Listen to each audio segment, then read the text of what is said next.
నడిచింది. 1987 మ్యారేజ్ తర్వాత 1990 సెప్టెంబర్ 25వ తారీఖు మాకు పెద్ద పాప శ్రీవల్లి పుట్టింది. ఆ తర్వాత ఒక 6 నెలలు 7 నెలల పాటు దానికి పాలు తాగితే కూడా మోషన్ ఇట్లా తాగేది, ఇట్లా కింద పడిపోతా ఉండేది అనమాట.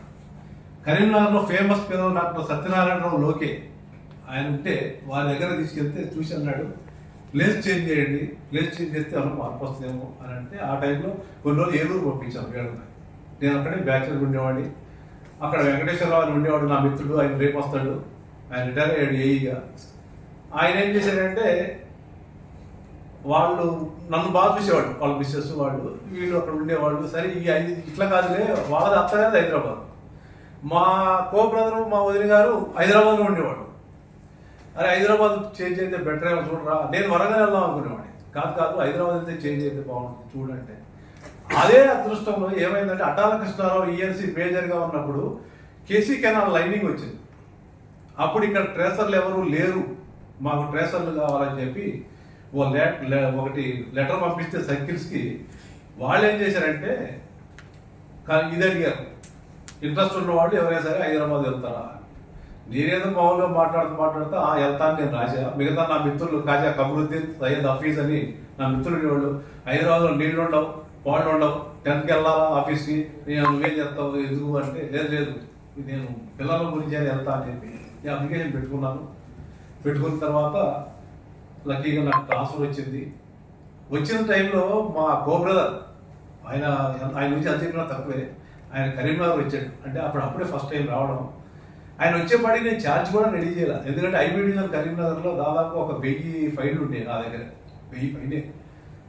ఛార్జ్ కూడా రెడీ చేయలేదు. మరి ఎల్లుండి జాయిన్ అవ్వాలి, అక్కడ కర్ఫ్యూ నడుస్తుంది. అప్పుడు 92 డిసెంబర్ 8 నుంచి 11, 12 దాకా కర్ఫ్యూ నడుస్తుంది ఇక్కడ హైదరాబాద్లో. ఎట్లా ఏమిటి అంటే చూద్దామన్నా రాస్తా అంటే నువ్వు రాయడం కాదు అది నాకు అంటే మీకు ఎందుకు చెబుతున్నానంటే మా కుటుంబ సభ్యులు నాకు ఎంత తోడుగా ఉన్నారని చెప్తున్నాం మీకు. నాకు ఆ ఫైల్ అని చెప్పి ఆయన తీసుకొని కార్బన్లు పెట్టి మొత్తం ఛార్జ్ లిస్ట్ ఆయన రాశాడు. 5 పనులు నేను చూసుకున్నాను. ఆయన రాసిన ఛార్జ్ లిస్ట్ని నేను కాజా కమరుద్దీన్ నా సోదరుడు, ఇప్పుడు ఆయన సర్వీస్లో నిర్ణయపెట్టి చాలా రోజులు అయిపోయింది, ఆయనకి ఇచ్చి మేము ఆ రోజు నైట్ మా వెంకటేశ్వరరావు గారు నేను కూడా వస్తారా అంటే ఆయన తీసుకొని మేము బస్సులో లారీలో మేమే లోడ్ చేసుకొని మా సామాన్లు, మా తోడలు, నేను వెంకటేశ్వరరావు వచ్చి ఇక్కడ ఏంటంటే అప్పుడు ఇక్కడ ఇల్లు ఖాళీ అవ్వాలి, మేము వచ్చేసాము. వాళ్ళ ఫ్రెండే ఉంటున్నాడు అందులో. అరే నువ్వు బ్యాచులర్ ఎడో సట్టుండరా ఇల్లు ఖాళీ అని చెప్పి ఆయన బలవంతాన్ని ఖాళీ చేయించి మా సామాన్లు అందరూ వేయించి వాళ్ళ ఇంట్లో మనకి ఇచ్చేసి ఆయన చేశాడు. అలా ఈ రోజు వరకు మేము అన్నదమ్ముల్లాగా అలాగే నడుస్తూనే ఉన్నాం. అదొక మధ్యని ఎప్పటికీ వాళ్ళ పిల్లలు మా పిల్లలు అసలు అన్నదమ్ములు అక్క చెల్లెళ్ళు అంటే ఎవరి పిల్లలు ఎవరనేది కూడా కొంతమంది తెలియదు, డౌట్. అలా ఎలాగే గడిచిపోవాలని కోరుకుంటా నేను. ఇక రెండోది పోతే ఇక్కడికి వచ్చిన కాడి నుంచి నా పని నేను చేసుకోవడమే కానీ నేను ఎక్కడ తలదూర్చింది లేదు. ఇదే ఇప్పుడు రాష్ట్ర అధ్యక్షుడు వెంకటయ్య గారు నాకు ఎదురు కూర్చొని పనిచేసేవాడు. అనితా మేడం జేయి నా ముందు, అనితా మేడం దగ్గర మేము ఉండేవాళ్ళం అనమాట. ఈ దగ్గరికి వస్తూ ఉండేవాడు పోతూ ఉండేవాడు, మనకి ఎందుకంటే మన పని మనం చేసుకుంటూ ఉండేవాడు.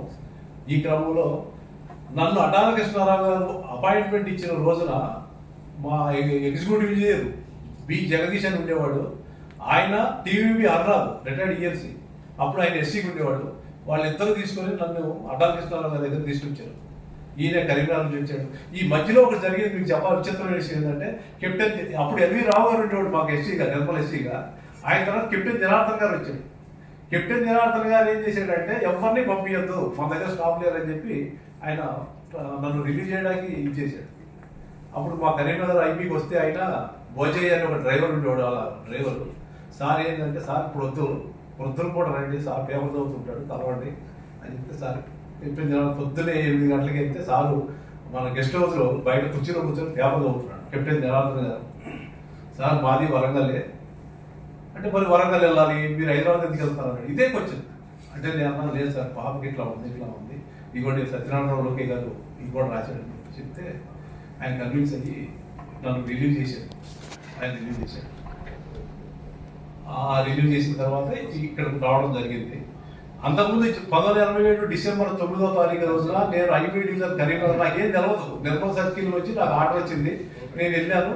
అక్కడ జాయిన్ అవడానికి వెళ్ళాను. అక్కడికి వెళ్ళగానే సీనియర్ అసిస్టెంట్ బక్కయ్య గారు, సూపరింటెండెంట్ వెంకయ్య గారు, వాళ్ళు ఇప్పుడు ఎవరు ఉండరు భూమి మీద, ఎందుకంటే 40 ఏళ్ళ నాటి విషయం ఇది.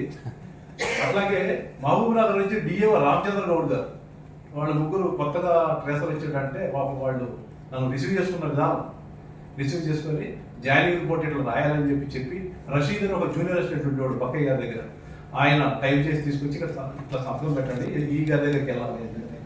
ఈ గారి దగ్గరికి నన్ను బక్కయ్య గారు, అట్లాగే హెచ్డి గోపాలకృష్ణరావు గారు కూడా, ఈ నలుగురు నన్ను తీసుకొని సార్ మా దగ్గర కొత్తగా ట్రేసర్ అపాయింట్ చేయడం వచ్చారని చెప్తే వెరీ గుడ్ కంగ్రాచులేషన్ అని చెప్పి వెంకటాచారి గారు, అప్పుడు మన ఈగా ఉన్నారు అక్కడ, తర్వాత ఆయన సిఈగా రిటైర్ అయ్యారు. వెంకటాచారి గారు కంగ్రాచు చెప్పి మీరు ఎక్కడ అంటే గోవిందరావు పెడతారు వెనకాల చెప్తే ఇప్పుడు ఆల్ ది బెస్ట్ అని చెప్పిన తర్వాత వాళ్ళు లేచి బయటకు వచ్చి వాళ్ళ వెనకాల ఇట్లా నడుస్తున్నా, బాబు 1 minute అన్నాడు. ఏందా అని చెప్పి మళ్ళీ అనుకొచ్చాను. సార్ నువ్వేం చదివావు అన్నాడు. ITI civil sir. డిగ్రీ చదివితే దేశానికి పనికొచ్చేవాడు కదా.